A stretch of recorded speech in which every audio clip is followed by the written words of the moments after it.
If World War III started tomorrow, which side would your country be on? Would you be fighting with the United States and NATO? With Russia and China? Or would your leaders try to stay neutral and sit it out? Today, we're going to look at a simple World War III map. We'll break down the likely major alliances, the maybe countries that could swing either way, and why the real picture would be much more chaotic than any simple map can show. This is TrendScope Global. If you want clear, simple explanations of global conflicts and military power, watch till the end and subscribe for more. Before we start, one important note. This video is not predicting or supporting any war. It's an educational scenario based on current alliances and interests to help you understand how the world is connected. Now, let's build our World War III map. First, the most obvious side, the US-led alliance. If a global war started today, the United States would almost certainly bring most of NATO with it. That includes major European countries like the United Kingdom, France, Germany, Italy, Poland, Spain, and many others. Canada would also be part of this bloc. These countries already train together, share intelligence, and have formal mutual defense agreements. They use a lot of the same equipment, and they practice for joint operations.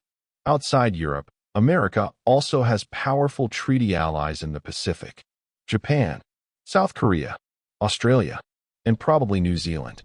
Japan hosts major US bases and is investing heavily in missiles and naval forces. South Korea has a strong military and a direct threat from North Korea. Australia is part of the AUKUS partnership with the US and the UK and already fights alongside them in many missions. In a serious World War III scenario, this US-led bloc would form the core of one side. They bring huge combined economic power, advanced technology, and powerful air and naval forces. But who would be on the other side? On the opposite end of the map, we have what many analysts call the Russia-China axis. Russia and China are not perfect friends, but in recent years they have moved closer together, mostly because both are in conflict with the United States and its allies. In a big war, it is very likely that Russia and China would at least coordinate their actions, even if they do not become a formal alliance like NATO. Alongside them, there are a few countries that already lean strongly toward this camp. One is Iran. Iran has deep conflicts with the US and with several US allies in the Middle East. It already cooperates with Russia in places like Syria and has growing ties with China in trade and energy. Another is North Korea. North Korea depends on China for survival and often works closely with both China and Russia. In a global conflict, North Korea would almost certainly be on their side, using its missiles and large army to put pressure on South Korea and Japan. You could also expect countries like Belarus and the current government in Syria to support Russia. This Russia, China, Iran, North Korea bloc would have big advantages in land forces and in geography, especially across Eurasia. But the story doesn't end with just two simple teams. The most interesting and most important countries are the ones in the middle. These are the swing states of World War III. Countries that are powerful, but not clearly part of either camp today. Let's start with India. India is a huge power with a massive population, a growing economy, and nuclear weapons of its own. It has a long history of non-alignment, and today it has complex relationships.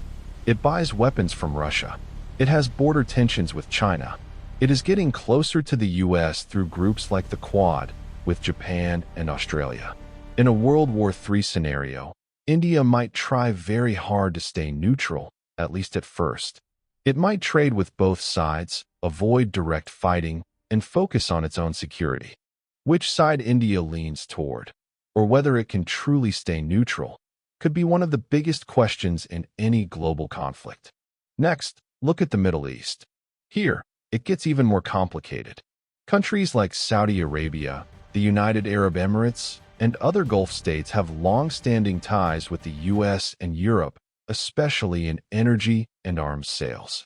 But in recent years, they have also built closer relations with China and Russia. They might try to avoid picking a side and instead sell oil and gas to whoever can pay, while protecting their own regimes. Israel is a special case. It is very closely aligned with the United States, especially in security and intelligence. But it also has to manage nearby threats and may not want to be drawn into a global war unless absolutely necessary.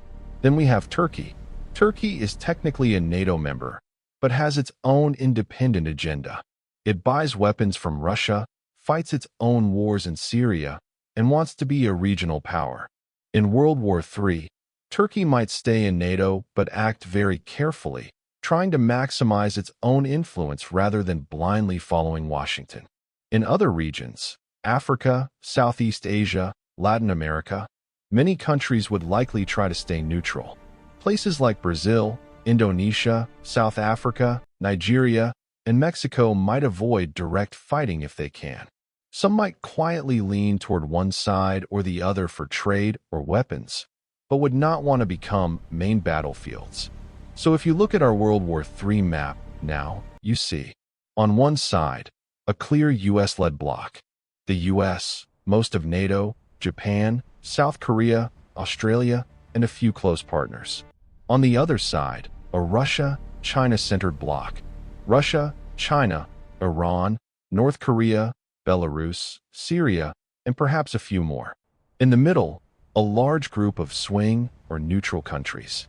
India, many Middle Eastern states, most of Africa, much of Latin America, and parts of Southeast Asia. But here is the key point. Real wars almost never follow clean maps. Inside each country, there are political parties, protests, coups, and leadership struggles. Some governments might collapse under pressure. Alliances could break. New ones could suddenly form. Energy, food, and money also play a huge role. If global trade collapses, many countries could face riots and economic breakdown. Some might switch sides just to survive. And remember, most of the big powers in this scenario are nuclear-armed. If things got bad enough, leaders might be tempted to use those weapons, even if only in a limited way at first. We already talked in another video about what the first 24 hours of a nuclear war might look like. The bottom line is simple. In a real World War III, there are no clean teams, and there is no real winner. Not the US and its allies. Not Russia. Not China. Not any other country on the map. Everyone would pay an enormous price. So when we draw a World War III map and ask, which side would your country be on? The real message is not to cheer for one color or the other. The real message is to understand how connected the world is, and how dangerous it would be to sleepwalk into a conflict that nobody can control. What do you think? Which side do you think your country would be on in a global war? And do you think your leaders would try to stay neutral or pick a camp? Tell me in the comments. I read as many as I can. If this video helped you see World War III in a new way, please like this video, share it with a friend, and subscribe to TrendScope Global for more simple explanations of military power and global politics.